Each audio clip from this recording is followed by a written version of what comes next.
Welcome to the Real News Network in Baltimore. I'm Kim Brown. Is rape used as a political tool in Israel to demonize and dehumanize Arabs and Palestinians?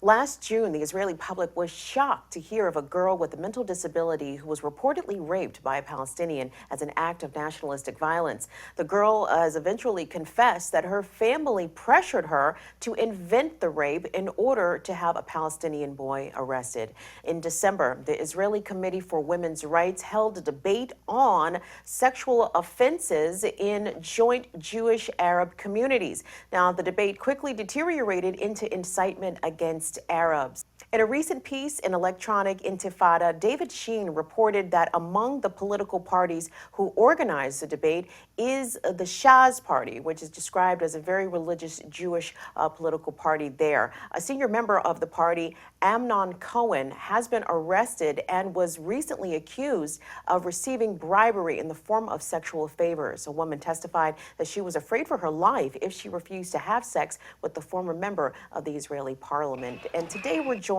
with the author of the article, David Sheen. David is an independent journalist and a filmmaker originally from Toronto, now living and reporting from the ground in Dimona, Israel. David has written for numerous publications and he regularly speaks on U.S. college campuses and in European parliaments about his work, which focuses on racial tensions and religious extremism in Israeli society. And David's joining us today from Israel. David, welcome to The Real News. Thank you for having me.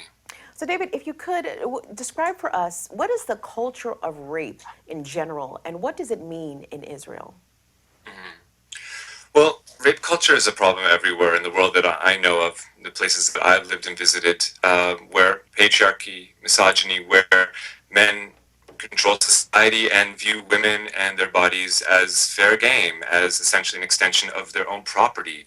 And this permeates culture. And it's a problem in North America, and it's a problem here in Israel. Now, unfortunately, what we see is that in Israel, instead of the government saying this is a major problem, we need to work at reducing the amount of misogyny and the amount of rape culture and incidences of sexual harassment and sex crimes.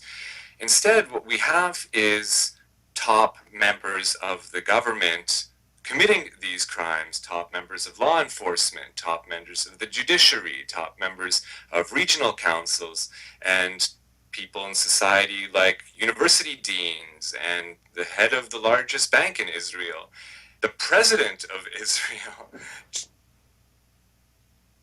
on rape charges. So we see that throughout the top levels of society, there's serious sex crimes.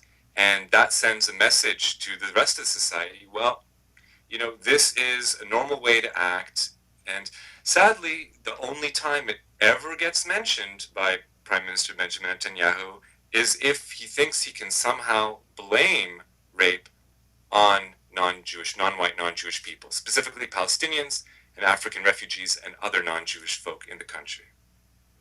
So, given the fact that, as you said, rape is prevalent throughout the globe and doesn't necessarily tend to be exclusive to one particular society or the other. But the issue with rape is that it is often underreported. So to your knowledge, what kind of data exists about the prevalence of sexual violence motivated by nationalism?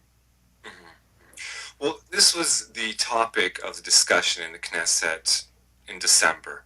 And essentially, members of the Knesset were stating, we have proof. In fact, there's a plague of Palestinian citizens of Israel, Arab men, who sexually harass and sexually assault women.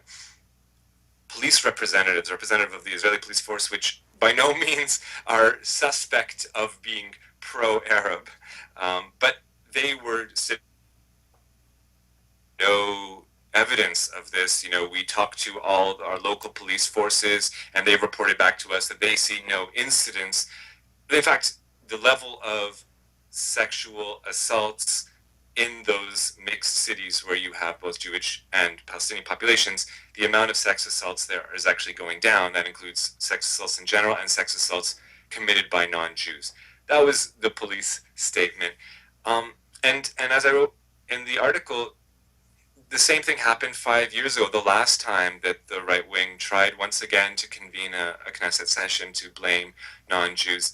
Police said, no, I'm sorry, we don't have any evidence of some kind of, concerted attack by Palestinian people, specifically trying to attack Jewish women as a way to get revenge or to, harm Jewish people, and the weakest link, women who are easy prey for sexual evidence of any of this. It's in the minds of racist lawmakers, and I don't mind also saying there are many groups in society who their ostensive reason to exist is to prevent Jews and non-Jews from being in romantic relationships. I know, you had the film called Loving that came out in the United States just a few months ago about the Supreme Court Loving versus Virginia, how a white man and a black woman were not allowed to wed. Just a few decades ago in the United States, there had to be a Supreme Court decision to overrule that. It should be pointed out that in Israel, till this day in 2017, there's no way for Jewish people and non-Jewish people to marry in the country. So the incidences of Jews and non-Jews deciding to live their lives together is relatively rare to begin with. But even those few rare instances they make racists so angry groups to patrol streets and in Israel and beaches and public places, and they get funds from the government to actively try to prevent romantic relationships between Jews and non-Jews. And these groups are the ones who put this idea out there that, oh, the only kinds of the kinds of relationships are abusive, and therefore we're not, we're trying to prevent these relationships from happening because we're trying to prevent abuse. But the ultimate reason is they want to prevent miscegenation. They've got a eugenics objective to have ethnic purity, and this is what they openly state. And sadly, they receive government funds to try to make this manifest. So, talk about the accusations against refugees from Africa who are also blamed for sexually assaulting Jewish women. How much validity should be given, or credence should be given, to these accusations? Because they sound like they could be somewhat politically motivated. I mean, sure. Look, there's no question that no one is going to claim that the crime rate of any group in society is zero. Yes, there are rape crimes committed by Jews, non-Jews, Arabs, Africans, and that's going to be the case regardless. But police themselves will say that refugees have a lower crime rate per capita than native-born Israelis. So why then is the focus on non-white, non-Jewish folk? Well, again, it's a way to incite racism, and this is what we have seen for the last several years in Israeli society, and the way that this has become a factor. Just look a couple months ago in the city of Petah Tikva. It's a suburb of Tel Aviv, and the incitement is so great against refugees and associating them with sex crimes, baselessly, I might add, that now we can have an Emmett Till-like situation where a refugee was walking down the street right outside of City Hall, and he walked past a group. The reason why we know the details is because since it's outside City Hall, there are cameras situated there, and so we saw CCTV footage of what actually happened. So, old black man just walking down the street, he sees three teenage women standing there, and they're, I don't know, 3 feet, maybe 5, 6 feet away from him, and he says something to them. You can't tell, but whatever. It's over in 10 seconds. He walks away. Words are exchanged for 10 seconds, and the man walks away. Within seconds, he's pounced upon by a group of young Jewish men, and they beat him for over an hour in front of City Hall. And it got to the point where they pummeled him to death, and to the point where he was unrecognizable. And the only way that his brother was able to recognize him is because years ago, when he fled the fighting in Darfur, he was maimed and he lost several fingers. And because that was the only way that his brother was able to recognize him, because his face was irrecognizable. So on the pure, the accusation that a non-white, non-Jewish man spoke to some non-Jewish girls, that was enough to set off a lynch. That's where, and since that time, the mayor of that city, instead of saying, wow, we got to stop this racism, just the opposite. Instead, he's rounded up African refugees in the city, and he's shut the electricity off to their apartments to banish them from the city. This is part and parcel of the way that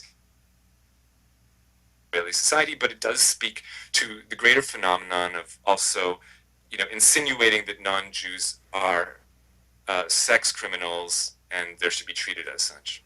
And David, in the piece that you wrote about this, you write about the quote, sex crime epidemic in Israel. So why does Israel have such a high rate of sexual violence, in your opinion? Well, it's always difficult to actually measure sexual violence because, as many people have said, so much of it is unreported. So is it rising? Is it falling? Are just people talking about it more? Are they aware of it more? One thing is clear, and that the attitudes around sexual violence are very problematic. Something like 61% of Israeli men do not think that raping someone who is an acquaintance is rape. Somehow they conceive of rape as only being a situation, I guess, where you're hiding behind a bush and you jump out at some complete stranger and physically assault them.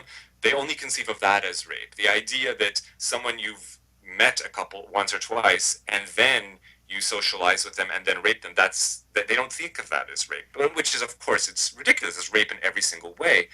But that really speaks to the overarching problem of how sexual violence is categorized and even understood and acknowledged in society. So that being the case, the message has to come from up top.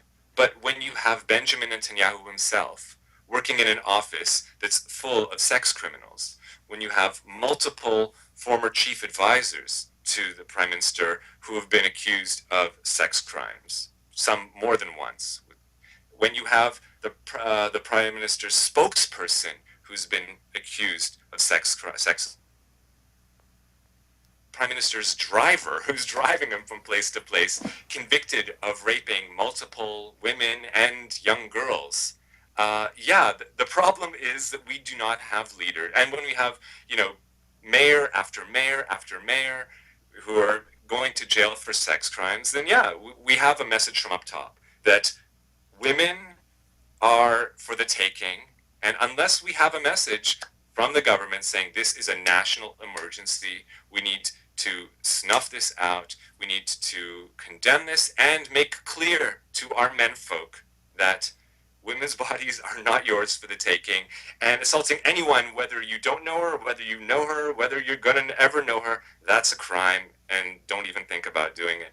We need to have that kind of messaging. Unfortunately, the message comes from the top, as we hear in Israeli society the ruach hamefaked, so-called, which means the command expressed in Hebrew, and that commander's spirit is that women's bodies are for the taking. Until we see a change from the leadership, from Prime Minister Benjamin Netanyahu, we can expect this sex crime epidemic to continue. We're going to take a quick break right now. We've been speaking with journalist, author, and filmmaker David Sheen. He has been reporting on the issue of rape culture in Israel, also how racism impacts Israeli society. Stick around for part two. You're watching the Real News Network.